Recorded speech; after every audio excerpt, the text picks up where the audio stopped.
Hello students, welcome to my class. A video that আমি কৰিম 6.2 exercise question number 10. ABCD চতুৰ্ভুজটোৰ কৰ্ণদুডালে পৰস্পৰক O বিন্দুত এনেদৰে সেট কৰে যে AO by BO equal to CO by DO দেখুৱা যে ABCD এটা ট্ৰেপেজিয়াম।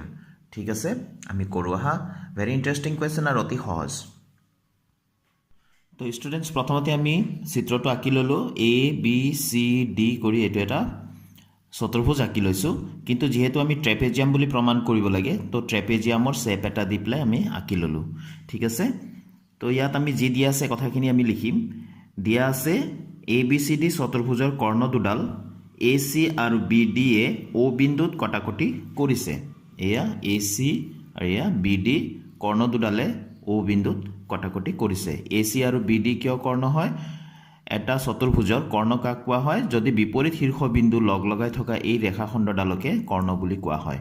ঠিক আছে, তো আমাক কণ্ডিশ্যনটো দিয়া আছে যে AC আৰু BD এ এনেধৰণে কটাকটি কৰে যাতে AO by BO equal to CO by DO হয়। এইটো আমাক প্ৰশ্নত দিয়া আছে। তো আমি এতিয়া দেখুৱাব লাগে যে ABCD এটা ট্ৰেপেজিয়াম হয় বুলি। তো ABCD চতুৰ্ভুজটো আমি ট্ৰেপেজিয়াম বুলি প্ৰমাণ কৰিবলৈ হলে এই চতুৰ্ভুজটোৰ যিকোনো এজৰ বিপৰীত বাহু আমি সমান্তৰাল বুলি দেখুৱাব লাগিব। ইয়াত AB আৰু DC আমি সমান্তৰাল বুলি দেখুৱাবলৈ চেষ্টা কৰিম। ঠিক আছে, অঙ্কন EO সমান্তৰাল AB আঁকি লোৱা হ'ল। এয়া EO AB ৰ সমান্তৰাল বুলি ধৰি লৈ প্লাই আমি আঁকি ললো। ঠিক আছে, প্ৰমাণ আৰম্ভ কৰো। ইয়াত লিখিছো ত্ৰিভুজ ABD ত EO সমান্তৰাল AB অঙ্কন মতে। এতিয়া যেহেতু এটো আঁকি লৈছিলো গতিকে এতিয়া ত্ৰিভুজ ABD এই ত্ৰিভুজটো আমি লক্ষ্য কৰো। ইয়াত আমি পাই আছো EO সমান্তৰাল AB, গতিকে আমি লিখিব পাৰো থেলছৰ উপপাদ্য মতে AE by ED equal to BO by DO। তো আমি লিখিম এতিয়া AE by ED equals BO by DO। এটুক আমি নাম্বার 1 সমীকৰণ দি থওঁ।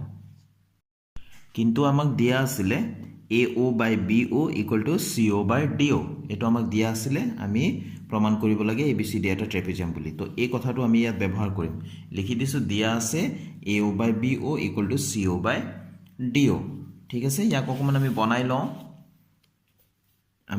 লওঁ। এটো AO ৰ তলত CO লৈ আনো, BO টো হিফালে লৈ যাওঁ, ক্ৰস পূৰণ কৰি দিওঁ। আমি AO by CO লিখি লৈছো, এফালে BO by DO কৰি লৈছো। এটোৰ সৈতে আমি মিলাই ললো। ঠিক আছে, তো এটোক আমি 2 নম্বৰ সমীকৰণ দি লওঁ। আকবাৰ কৈ আছো এটো দিয়া আছে, এটো শৰ্ত আমাক দিয়া আছিলে, আমি ইয়াক কেৱল ইয়াত ব্যৱহাৰ কৰি আছো। তো এতিয়া 1 আৰু 2 নম্বৰ সমীকৰণ ভালকৈ লক্ষ্য কৰিলে দেখা পাওঁ দুইটা সমীকৰণৰ সোঁপক্ষটো একে আছে, BO by DO, ইয়াতো BO by DO। যদি সোঁপক্ষ দুটা একে সমান হয় তেনেহলে বাওঁপক্ষ দুটা আমি সমান বুলি লিখিব পাৰো। 1 আৰু 2 ৰ পৰা AE by ED equal to AO by CO আমি লিখি দিলো। ঠিক আছে, এতিয়া এই কথাখিনি AE by ED equal to AO by CO আমি চিত্ৰত চাওঁ। এয়া AE by ED equals AO by CO।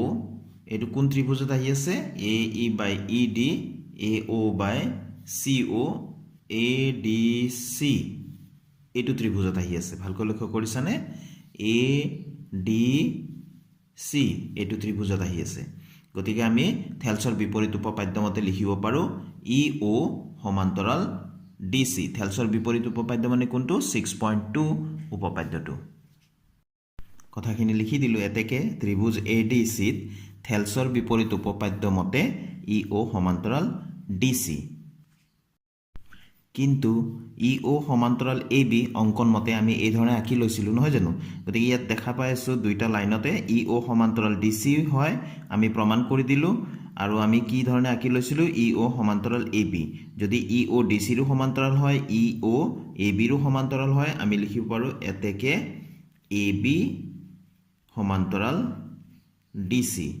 তো এ বি আৰু ডি চি বাহু লক্ষ্য কৰিছিলানে এ বি আৰু ডি চি বাহু আছিলে এ বি চি ডি চতুৰ্ভুজটো যিটো আমি আঁকিছিলোঁ তাৰ বিপৰীত বাহু এয়া A B C D চতুৰ্ভুজৰ A B বাহু আৰু ডি চি বাহু আছিলে বিপৰীত বাহু যদি এটা চতুৰ্ভুজৰ বিপৰীত বাহু জোৰ সমান্তৰাল হয় তেনেহ'লে এ বি চি ডিটো এটা ট্ৰেপেজিয়াম বুলি আমি ক'ব পাৰোঁ ঠিক আছে তো আমি প্ৰমাণ কৰি দিলোঁ এ বি আৰু ডি চি সমান্তৰাল এতেকে এ বি চি ডিটো এটা ট্ৰেপেজিয়াম এতেকে এ বি চি ডি এটা ট্ৰেপেজিয়াম এই প্ৰমাণ কৰিব লগা আছিলে আমি লিখি দিম প্ৰমাণিত হ'ল বা প্ৰুভড তো অতি সহজ আছিলে হয়নে নিশ্চয় তোমালোকে অংকটো বুজি পাইছা তো আজিৰ ভিডিঅ'টো তেনেহ'লে মই ইয়াতে সামৰি ষ্টুডেণ্টছ নেক্সট ভিডিঅ'ত আকৌ লগ পাম নতুন কুৱেশ্যনৰ সলিউশ্যনৰ সৈতে থেংক ইউ ষ্টুডেণ্টছ কিপ ৱাচিং মাই চেনেল